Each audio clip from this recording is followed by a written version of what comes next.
Well, Rebecca, I really appreciate you being here with me on the Social Entrepreneurship and Innovation podcast. And for folks who are unfamiliar, would you mind introducing yourself and sharing with us a little bit as to what it is that you do?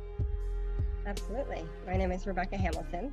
I am a second generation family owner and co-CEO of the WS Badger Company.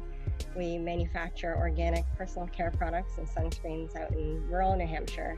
And I have the great pleasure of running the company with my sister and also my parents. We're still involved peripherally and day to day. Mm. And so I'd love to start there as to what does it mean to you and maybe to the greater Badger family to be family owned and second generation. And what's that like? And what does that feel like for you? Well, I get along really well with my family. So it is overwhelmingly an amazing positive experience. I'm sure that for a lot of people, it could be a really challenging experience as well.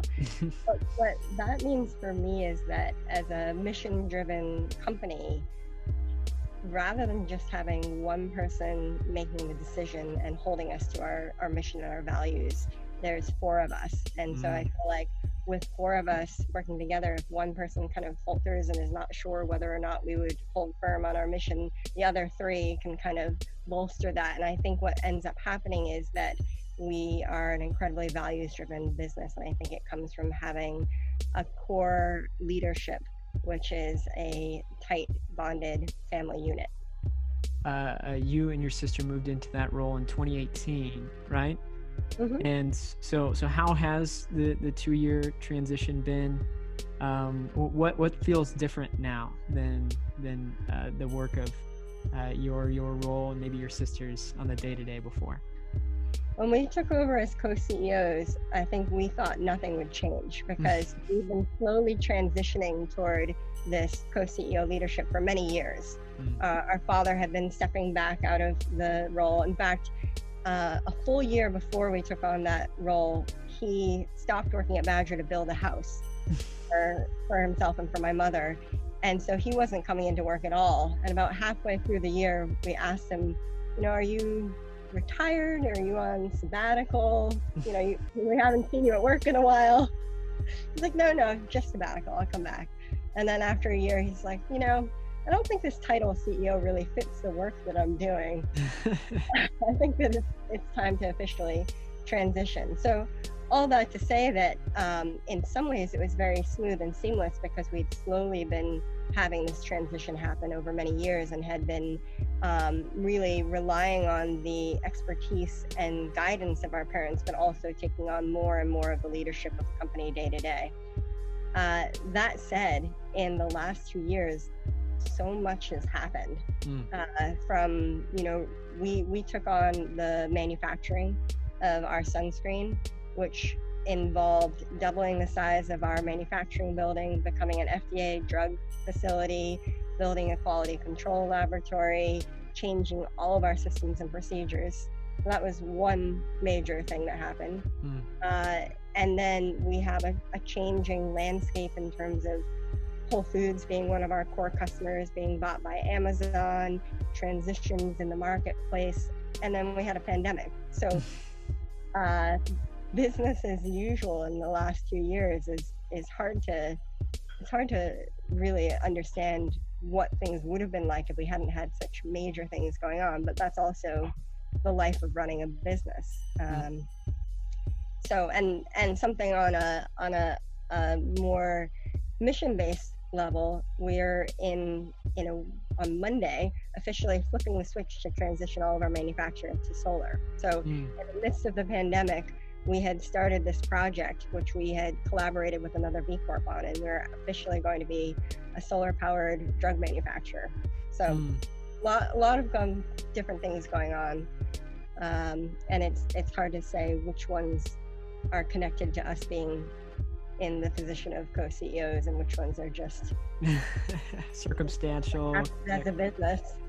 I know y'all have been a certified B Corporation since 2011, and this climate commitment to go net zero by 2030 was originally done by 500 plus B Corps. I think it's now 700 or so. So I'm trying to get to, what is the significance of that community to you, to the kind of greater Badger family, and having all these other companies in this space taking the same pledge and commitment, and perhaps working on it as voraciously as y'all are at the same time? Well, we work quite a bit with the larger B-Corp community. When we first became a B-Corp, we actually had learned about it, and we were in the process of moving from our original building, which was, a house and then a garage and then a warehouse, and they're all kind of compounded. And then we built this beautiful new manufacturing facility, and we were growing really rapidly. And even though we were moving into what felt like home, there was a lot of concern that as we expanded, we would lose the core kind of family mission-based spirit that we had when we were a much smaller company. And so when we discovered the B-Corp certification, we saw that as a tool that we could use to build our mission into the DNA of our business, that we could grow gracefully and not lose the things that made us Badger, the mission-based things, the sustainability, the community, the way that we treat our employees. And so we didn't really think about the B-Corp community. We just thought about the impact assessment as being a good tool. We weren't even looking at the marketing potential or anything like that. Just pure and simple, let's use the impact assessment. And then we barely got a high enough score to become a B-Corp. And we thought, well, we got just over 80. Let's become a certified B-Corp. Why not? But when you become a B-Corp, you also sign a declaration of interdependence.